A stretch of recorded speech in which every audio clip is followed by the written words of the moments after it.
膜拜，带着虔诚的心，带着我的生命，我时刻记着你的恩泽，在我的脚步里，真是爱心的你，在我的生命里，爱心的你，你真的好心，爱心的你，你真的好心，爱心的你，你真的好。Shalom semuanya. Dalam suasana yang masih suasana Imlek, kami ingin mengucapkan selamat tahun baru, Xin Niên Khoai Le, Chúc Ta Cha Ping Ping An An, Chu Yesus Ai Ni. Mari kita beri pujian kepada Tuhan, karena Tuhan adalah kekuatan kita, Dia tempat perlindungan kita. Hanya keselamatannya lah yang kita butuhkan untuk jiwa kita. Mari kita sembah Dia.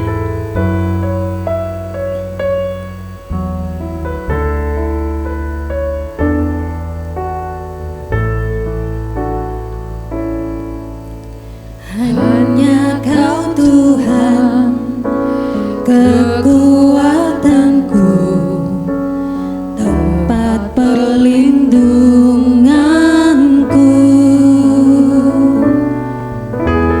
Hanya Kau Yesus, keselamatanku, pengharapan jiwaku. Ku sembah Kau, Yesus Tuhan ku sembah, ku tinggikan nama yang berkuasa. Sekalipun hati dan dagingku habis lenyap, tetap Kau Tuhan selamanya.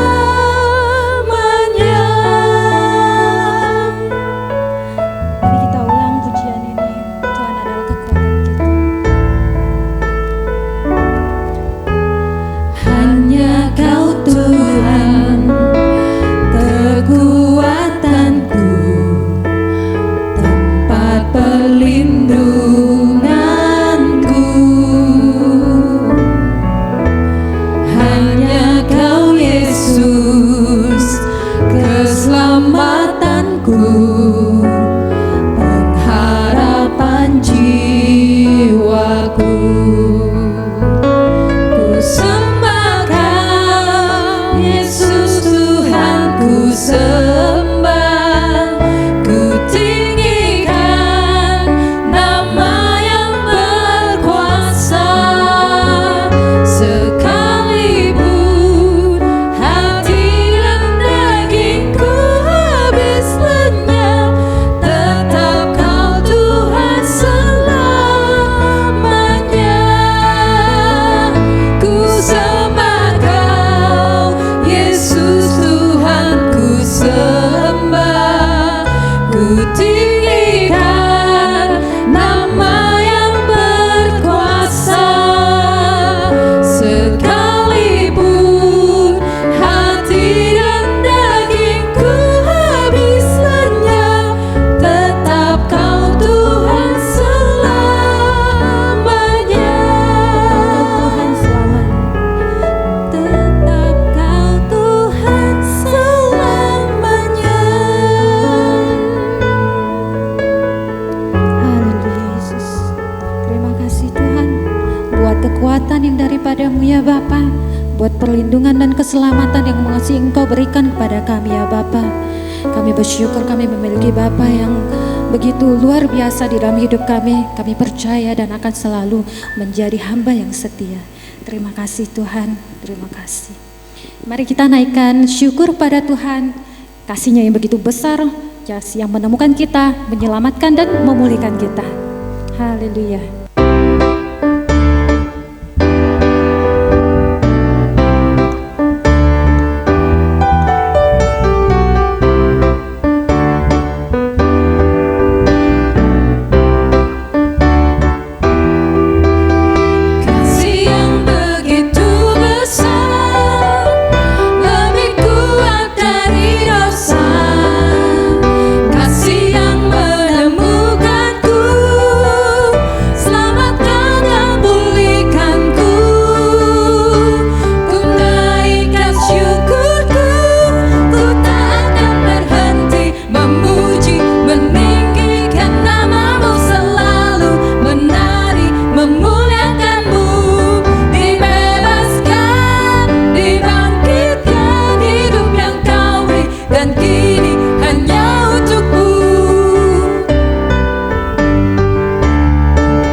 firman Tuhan, kita angkat lagi satu pujian yang menyatakan Tuhan itu tidak pernah gagal.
Selamat pagi segenap jemaat, pengerja.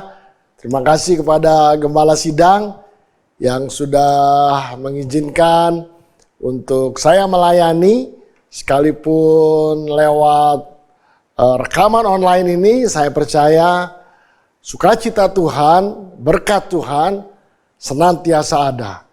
Dan Dia sumber pengharapan, seperti tema pada pagi hari ini bicara tentang hope, tentang pengharapan.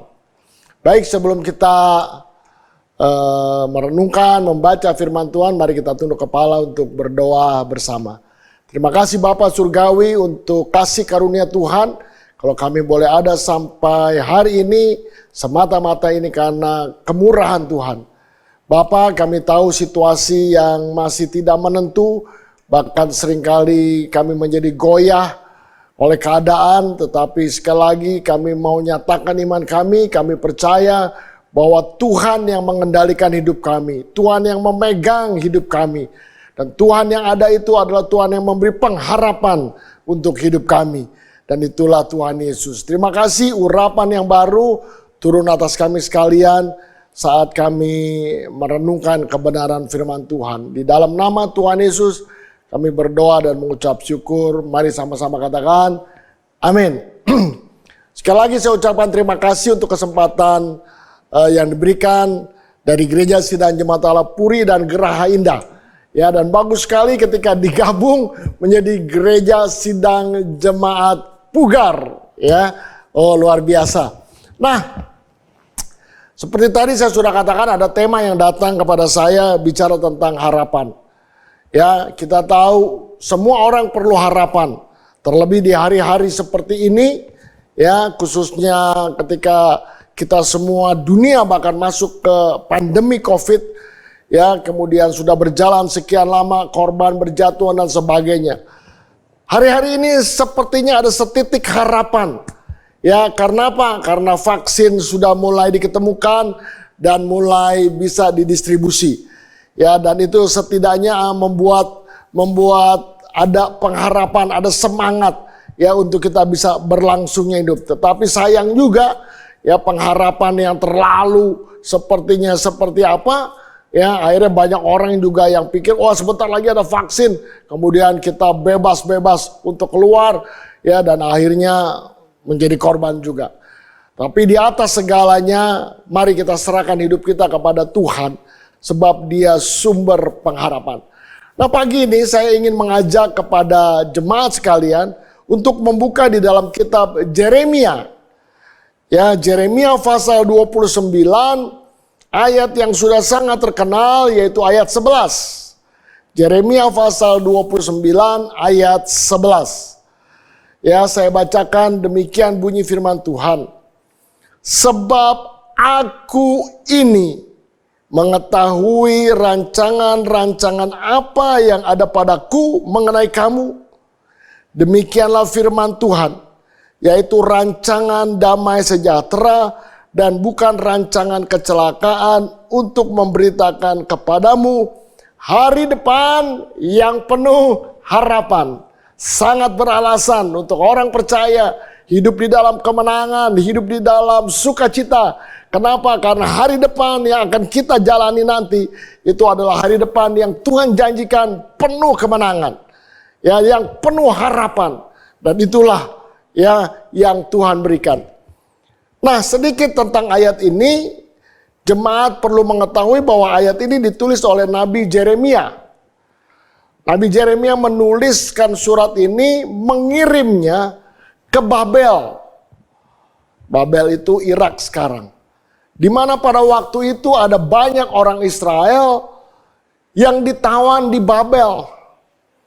Nah, surat ini dikirim oleh Yeremia. Sudah barang tentu dia sebagai nabi yang menerima wahyu dari Tuhan ingin menyampaikan, dan isi surat ini ingin menguatkan. Dan kita tahu ada harapan yang dijanjikan oleh Tuhan. Mungkin di saat-saat itu mereka sedang galau, sedang putus asa. Ya, seperti mungkin hari-hari ini, ya kapan berakhirnya COVID, bagaimana saya harus ini dan itu.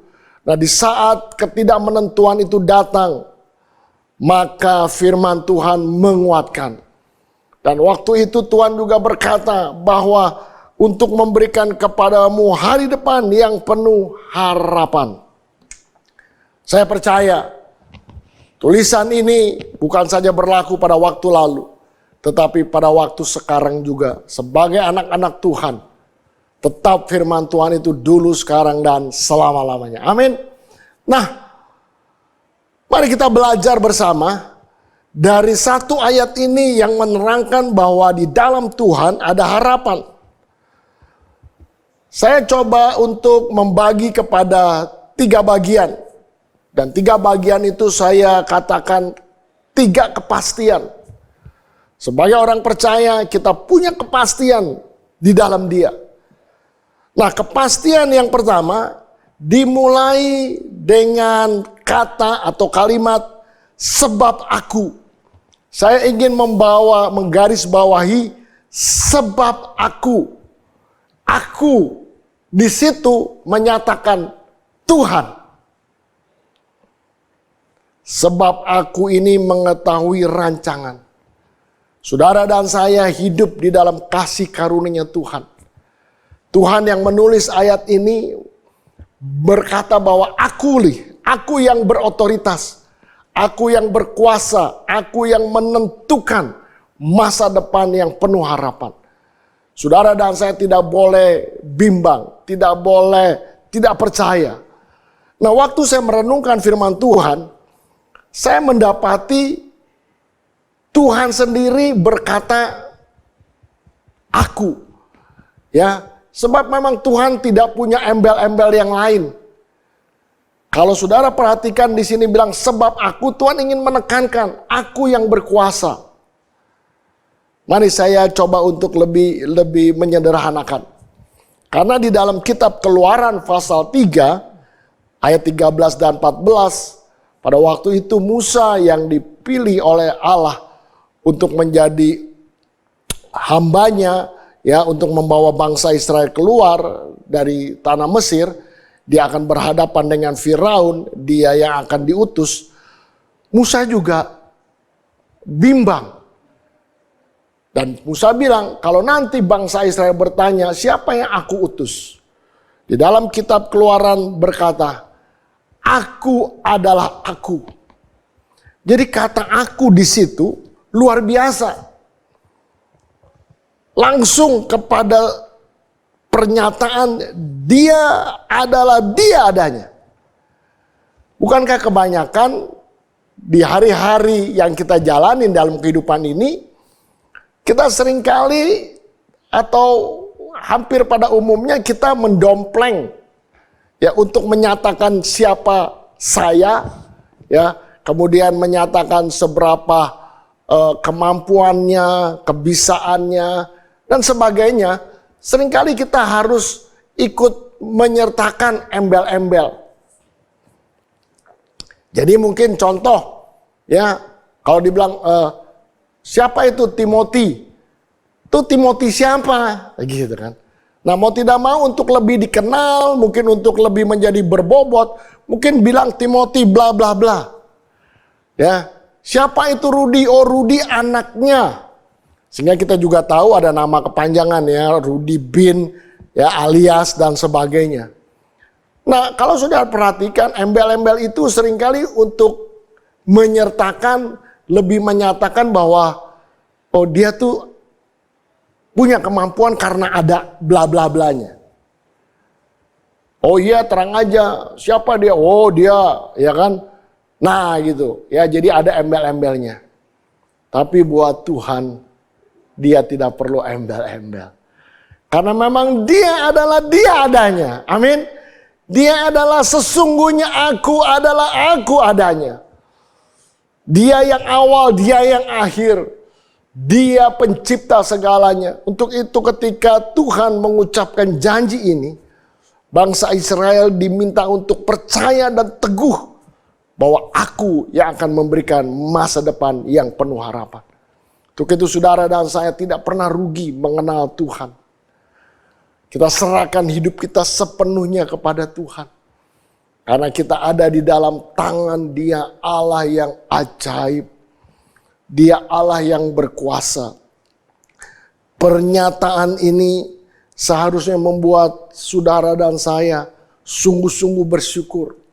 Dan percaya bahwa memang Dia sanggup melakukan segala perkara. Dia tidak perlu menyertakan, dia tidak perlu dukungan dari siapa-siapa untuk melakukannya. Ya, karena memang dia apa adanya dan dia Allah yang berkuasa. Seringkali ketika kita berhubungan dengan orang, ya, kita mau tahu sedikit banyak latar belakangnya. Karena latar belakang atau embel-embel itu seringkali bisa membuat, ya, bisa juga menambah nilai dari orang tersebut. Ya, atau kalau embel-embelnya tidak baik, ya nasib buruk menimpa orang itu. Tetapi kalimat yang berkata sebab aku ini mengetahui. Oh haleluya. Dan sering ada banyak kali di dalam ayat-ayat yang menyatakan betapa Dia hebat dan berkuasa. Kepastian yang pertama yang mengucapkan janji ini adalah Tuhan itu sendiri. Dan siapa Dia? Dia Allah apa adanya, dia Allah yang memang Allah sesungguhnya. Amin. Dia tidak perlu mencantumkan untuk membuat dia jadi lebih besar sepertinya, tidak. Karena memang dia sudah atau dia yang terbesar. Pujilah nama Tuhan. Nah, kepastian yang kedua yang dimaksud dengan tulisan ini, Tuhan bilang seperti ini. Aku mengetahui rancangan-rancangan apa yang ada padaku mengenai kamu. Demikianlah firman Tuhan, yaitu rancangan damai sejahtera dan bukan rancangan kecelakaan. Kepastian yang saudara dan saya harus pegang baik-baik. Dia Allah yang tidak pernah merancangkan kecelakaan. Kalau surat itu ditujukan pada bangsa Israel, di mana saat itu bangsa Israel sedang ditawan di Babel, mengalami penderitaan, menjadi tawanan, itu bukan karena Allah ingin melihat umatnya, atau Tuhan ingin melihat saudara dan saya masuk ke dalam kesengsaraan.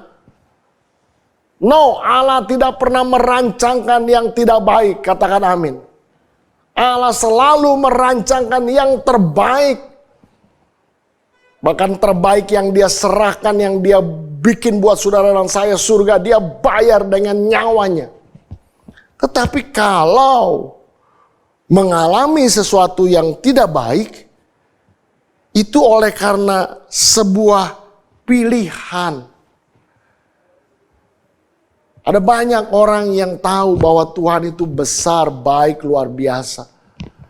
Tetapi oleh ketidakpastiannya, dia imannya, dan kemudian keraguan-raguannya, dia pilih untuk tinggalkan Tuhan. Dia pilih untuk jalannya sendiri.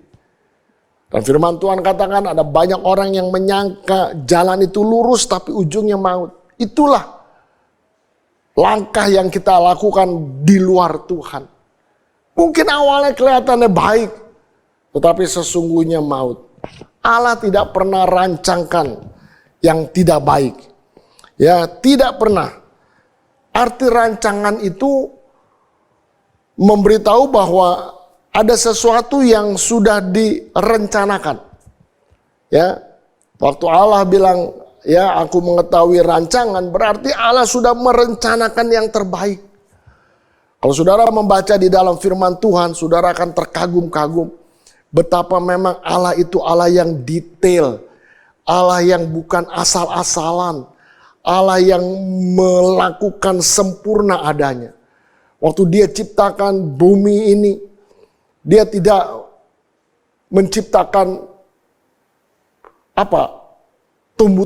tumbuhan dulu, kemudian dia rasa kurang matahari, no, tetapi beraturan. Dia sangat detail, sekalipun dia maha kuasa. Nah, itu dalam bentuk rancangan namanya. Saudara, dia sudah rancangkan ya yang terbaik.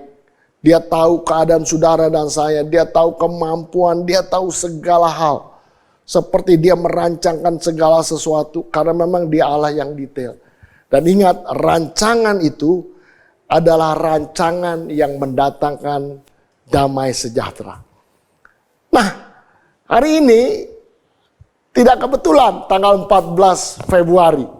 2 hari lalu baru saja kita merayakan Sintia. Ya, saya ingin mengucapkan Kung Si Fa Choi, ya. Dan kita ikut bersukacita dengan yang bersukacita. Kita merayakan dengan sukacita ya kepada orang-orang yang merayakan sukacita. Nah, sedikit menyinggung tentang rancangan, dan saya harap tidak ada lagi ya Bapak Ibu yang ragu-ragu pada rancangan Allah dan mulai melirik-lirik ya. Kayaknya tahun ini tahun kerbau, ya, kemudian mulai melihat kira-kira apa yang dijanjikan dengan show kerbaunya, tahun kerbaunya, dan sebagainya. No, ya, itu rancangan yang semu, ya, rancangan yang tidak pasti. Tetapi di dalam Allah, rancangannya adalah rancangan yang sempurna. Saudara, ada banyak firman Tuhan yang mengatakan bahwa Tuhan sendiri tidak anti dengan tradisi. Ya, tradisi itu adalah peristiwa yang diulang-ulang dari zaman dulu. Ya, kalau memang itu baik, ya, dan itu mendatangkan ya kebaikan, kenapa tidak gitu. Nah, bicara tentang tradisi yang tidak boleh kita lakukan, ya, adalah tradisi di mana saudara coba melakukan karena dasarnya takut. Ya, takut gitu. Nah, ada banyak mitos-mitos, tradisi-tradisi yang turun-temurun yang terus dilakukan tanpa tahu kebenarannya, bahkan kita tahu itu tidak benar, masih banyak yang melakukan. Contoh ya, ada yang bilang, wah jangan beli rumah kalau nomornya 13. Ya, kalau saudara pergi ke mall kemana, ya saudara tidak akan ketemu tuh ya, lift angkanya berapa? 4 ya, dari 3 langsung 5 ya, jadi tambah tinggi. Kenapa? Karena ada yang bilang bahwa itu angka-angka yang sial. Nah, itu tradisi, itu yang nggak tahu bagaimana datangnya cerita itu dari turun temurun. Ya mungkin saja di zaman dulu orang-orang yang berkuasa dia mengalami sesuatu yang tidak enak ya di kejadiannya ya, dan melibatkan mungkin angka itu, dan dia marah dan dia tetapkan angka itu tidak boleh dipakai. Turun temurun akhirnya menjadi tradisi. Tetapi sebenarnya tidak ada sangkut pautnya dengan hidup kita. Amin. Saudara mau kalau dikasih untung 4 miliar? Ya, masa ada yang bilang, jangan dong 4 miliar itu sial, kuranginnya jadi 3,7 miliar. Ya tidak. Ya, atau dikasih bangunan 13 lantai, nggak boleh ya diroba-roba pakai 3 ke 5. Harus ada lantai 4-nya. Mau nggak saudara? Oh nggak mau ya kan, nanti nol lah. Kita terima dengan sukacita karena kita tahu di dalamnya ada berkat Allah yang memberkati saudara dan saya. Nah, kembali bicara kepada rancangan. Ayo tinggalkan segala hal yang membuat kita takut, membuat kita tidak bisa maju ya, karena Tuhan tidak pernah memberikan roh yang mendatangkan ketakutan. Ya, jadi kita merayakan Sincia boleh ya, baik. Ya, karena firman Tuhan Roma bilang bersukacitalah dengan mereka yang bersukacita, kita ikut bersukacita ya. Tapi ada juga kalau dulu saya kecil dikasih angpau, ya kemudian dia bilang, udah nih ada 2 nih angpau, yang satu boleh buka, yang satu jangan dibuka katanya. Kenapa? Ini buat apa? Wisit, tahu wisit? Jadi kayak semacam benda yang menyertai yang mendatangkan keuntungan, ya. Kayak jimat lah dalam tanda petik, taruh ini dari AI, ya yang satu boleh buka, yang ini enggak. Wah pertama sih minggu pertama enggak, sebulan enggak, sudah nggak punya duit, cuma saya buka aja. Ya nggak ada urusan. Tetapi masih banyak orang yang percaya itu. Saya mau beritahu, jangan percaya kepada rancangan yang dibuat manusia. Tetapi nikmati rancangan yang diberikan oleh Tuhan. Karena rancangannya mendatangkan kebaikan. Katakan amin. Nah, dari ayat ini kita juga bisa menemukan kepastian yang ketiga. Ya, yang mengatakan dari ayat ini, kalimat mengatakan gini. Ya, untuk memberikan kepadamu hari depan yang penuh harapan. Saudara harus ingat, Dia Allah yang Alfa dan Omega. Dia yang mengadakan waktu, Dia yang menciptakan waktu. Mari saya ajak saudara untuk sebentar membuka di dalam kitab Pengkhotbah pasal yang ketiga. Pengkhotbah pasal yang ketiga, kalau saudara membaca dari ayat 1 sampai dengan ayat ke-8, ayat ini memberitahu bahwa inilah waktu manusia yang terbatas. Ya, di ayat 1 berkata untuk segala sesuatu ada masanya. Pengkhotbah pasal 3. Untuk apapun di bawah langit ini ada waktunya. Ada waktu untuk lahir, ada waktu untuk meninggal, ada waktu untuk menanam, dan ada waktu untuk mencabut yang ditanam, dan seterusnya. Ada waktu untung, ada waktu rugi.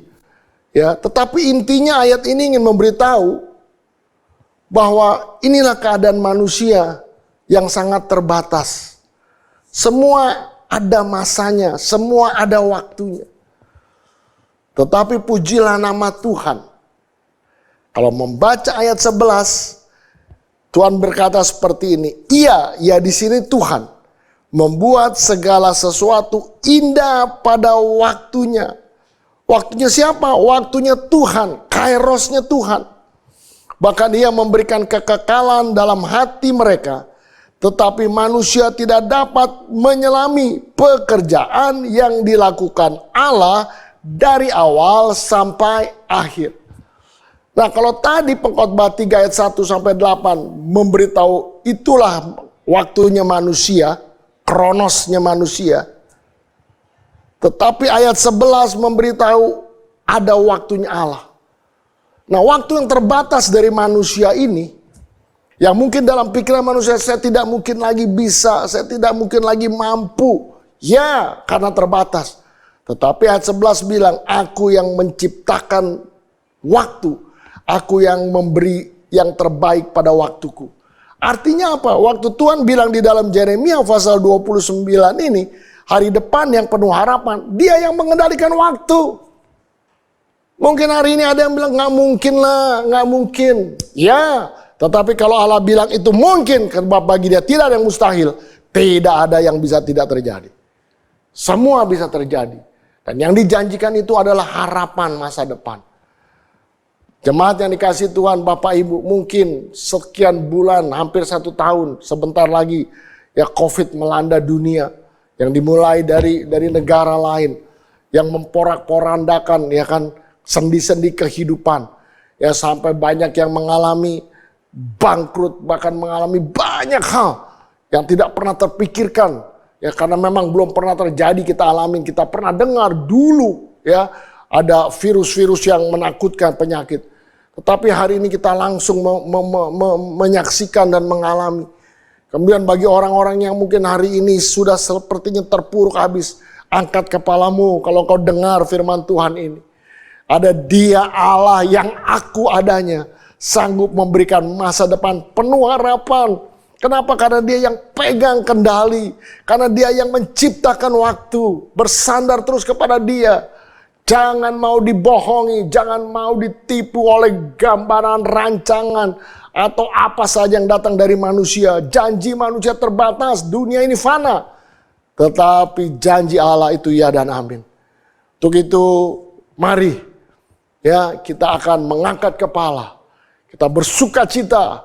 Karena kita punya Allah yang memberikan pengharapan.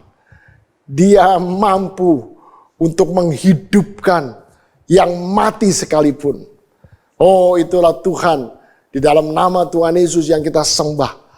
Saya bersyukur sekali bahwa kita punya Dia yang menjadi sumber pengharapan. Nah, 3 kepastian ini dari Yeremia 29 ayat 11 pegang baik-baik. Pastian yang pertama, kita tahu sebab aku, Dia Allah segalanya. Dia tidak perlu embel-embel untuk menceritakan kebesarannya. Dia tidak perlu pakai embel-embel lain untuk membuktikan siapa Dia. Dia pedas Dia. Aku adalah aku yang berkuasa. Mari hibur diri dengan sebuah pengertian bahwa memang rancangan Allah tidak pernah ada rancangan yang mencelakakan. Kalau ada itu karena keputusan kita yang kita ambil. Kita keluar, kita coba ini, coba itu. Ya, bukan karena kutukan. Sebab Dia sudah menanggung segala kutuk, Galatia katakan. Kita mau bersandar sepenuhnya kepada rancangan Tuhan. Dan kepastian yang ketiga, Dia mampu melakukannya. Di dalam segala kurun waktu. Sebab Dia yang menciptakan waktu. Bahkan Dia berjanji, Ia akan membuat segala sesuatu indah pada waktunya. Pada waktu siapa? Pada waktu Dia. Pada waktu Allah yang melihat seperti apa. Dan cerita tentang bangsa Israel. Waktunya Tuhan untuk bangsa Israel 70 tahun. Israel akan masuk ke dalam tawanan tetapi 70 tahun. Setelah itu baru waktunya Tuhan. Jelas buat yang menanti, waduh lama. Bahkan banyak yang putus asa. Tetapi Allah yang berjanji itu adalah Allah ya dan amin. Kiranya Tuhan memberkati kita. Terus semangat, terus bersuka cita, hidup di dalam pengharapan, karena memang Allah sanggup untuk melakukan di dalam hidup anak-anaknya. Mari kita tunduk kepala, Tuhan memberkati. Terima kasih untuk kebenaran firman Tuhan pagi hari ini. Kami percaya karena memang Engkau Allah sesungguhnya. Engkau tidak pernah merancangkan yang tidak baik. Dan Engkau sendiri yang memelihara waktu dan melakukan yang terbaik di atas waktu Tuhan. Tolong kami Tuhan, untuk kami terus mengangkat kepala dan berharap berseru. Dan percaya kepada janji Tuhan ya dan amin. Kami tidak mau ditipu dengan rancangan-rancangan atau nujum apapun juga. Kami tidak ada sangkut pautnya dengan segala yang diucapkan sebagai tanda-tanda yang tidak menentu itu. Tetapi kami mau terus bersandar kepada Tuhan. Terima kasih memberkati gereja Sinar Nyematara Puri dan Geraha Raya. Di saat-saat seperti ini biar gereja terus semakin semangat. Gereja terus bisa menjadi berkat, berdampak untuk banyak hal. Dan nama Tuhan dipermuliakan. Dalam nama Tuhan Yesus kami sudah berdoa. Mari semua diberkati sama-sama kita katakan amin. Shalom. Apa kabar semua jemaat-jemaat Tuhan? Saya selalu punya harapan. Tuhan selalu ada menyertai kita. Salam saya buat kita semua. Maranatha. Datanglah ya Tuhan. Puji Tuhan. Tuhan sudah menolong kita sampai hari ini. Dan saya bersyukur dengan semua fasilitas yang boleh membuat kita terus tetap beribadah. Sekalipun kita melalui Zoom atau YouTube di rumah juga berkumpul dengan keluarga, tapi itu semua anugerah Tuhan. Bapak Ibu Saudara yang dikasihi Tuhan, terima kasih juga untuk semua saudara-saudara yang ada di belakang layar yang menolong fasilitas ini dengan luar biasa. Saya berterima kasih buat mereka karena mereka ada sehingga semua ini bisa terlaksana. Terima kasih juga buat hambanya Bapak Pendeta Timothy Sastra yang sudah menyampaikan berkat firman Tuhan buat kita semua. Tuhan Yesus memberkati.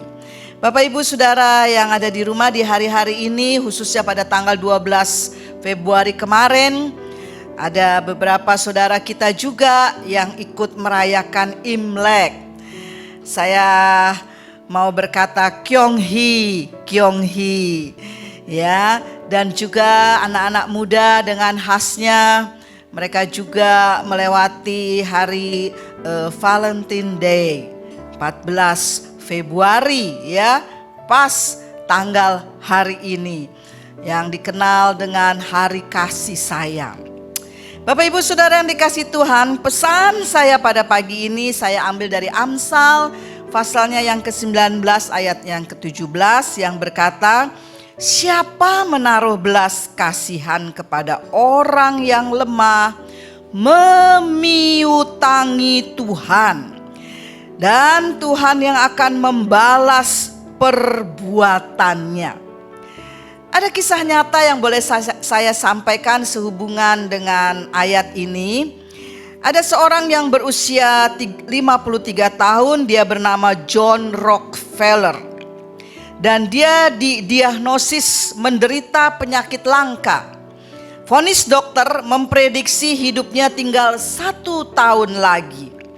Tidak disangka, vonis tersebut justru menjadikan awal dari Rockefeller menemukan arti kehidupannya.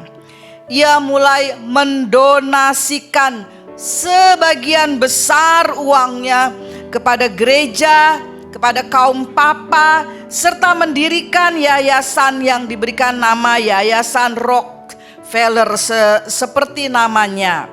Dan sejak itu kesehatannya justru membaik hingga ia bisa mencapai usia 98 tahun. Wow.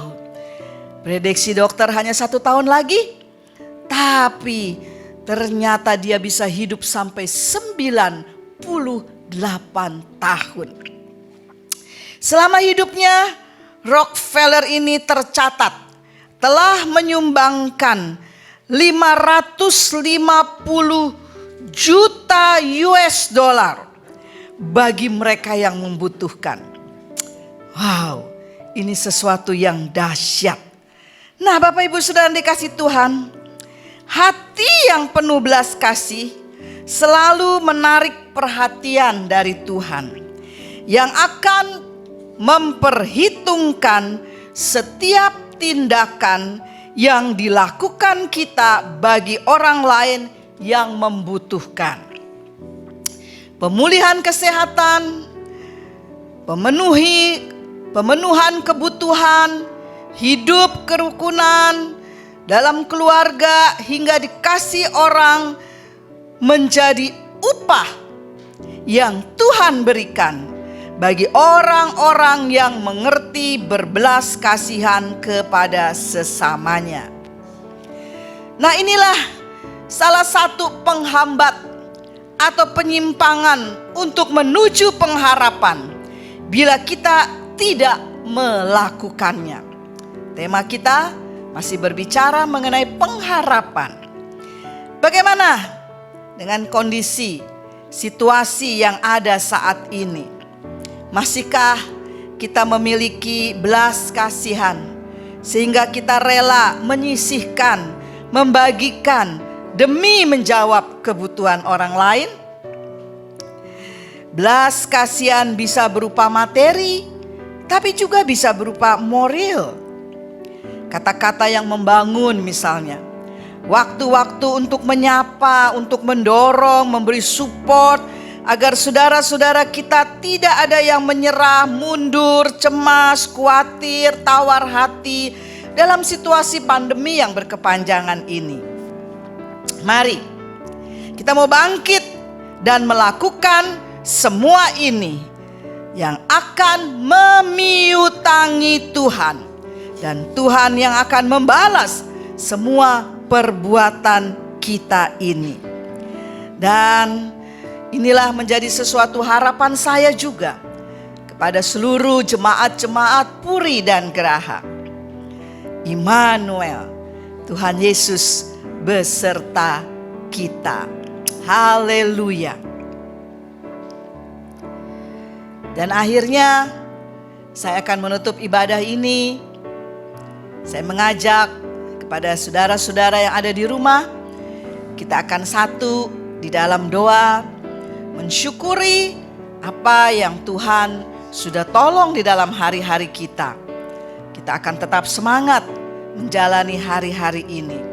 Dan kita tetap membangun mezbah keluarga, tetap berdoa, tetap membaca firman, dan juga tetap melakukan seperti apa yang Tuhan mau.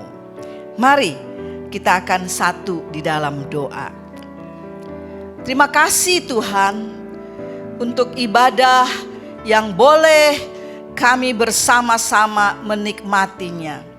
Sekalipun masih dalam suasana kami ada di rumah kami bersama dengan keluarga-keluarga kami. Ini adalah anugerah Tuhan yang besar yang boleh kami nikmati. Terima kasih buat semua penata layan yang sudah melayani dengan luar biasa. Hamba-Mu yang sudah menyampaikan kebenaran firman, Tuhan memberkatinya. Dan kami juga diingatkan akan pesan minggu ini, bahwa kami harus memiliki belas kasih, sekalipun kondisi dan situasi yang ada seperti sekarang ini. Doa hamba-Mu ya Tuhan, 1 minggu ke depan yang akan dilalui, marilah Engkau menyertai setiap keluarga-keluarga ya Tuhan. Engkau menyertai, membuka jalan setiap kebutuhan-kebutuhan hidup mereka. Engkau juga melindungi, memberikan kesehatan kepada mereka semua. Dan Engkau juga menyertai, memberkati anak-anak kami semua yang masih juga ada mengikuti pelajaran di rumah mereka masing-masing. Tuhan selalu menyertai mereka. Dan juga ya Tuhan, doa kami bersama untuk bangsa kami, Tuhan akan memulihkan, Tuhan akan menolong.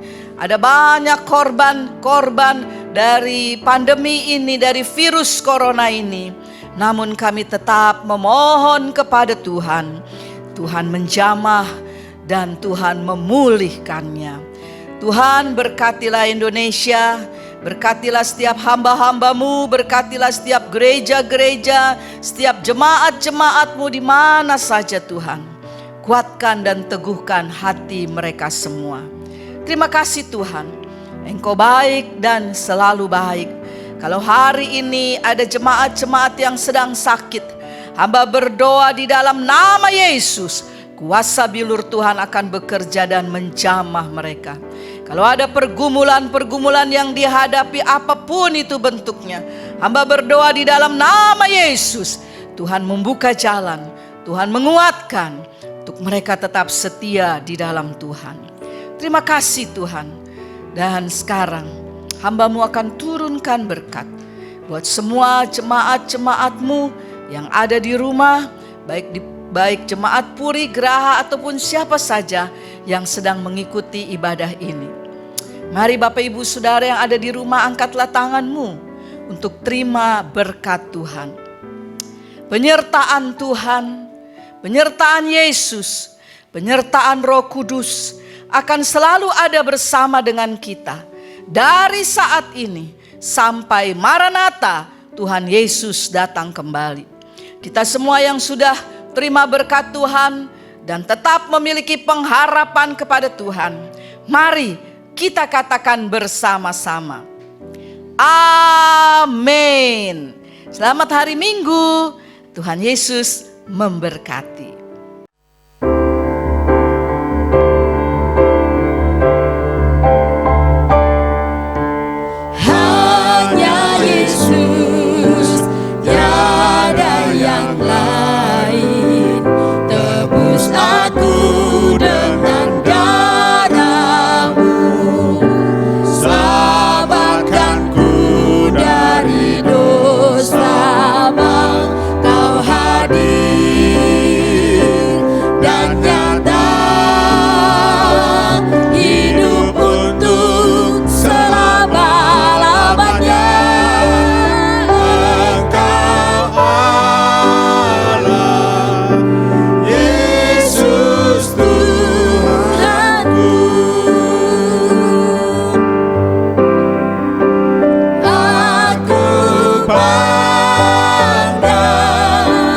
Jadi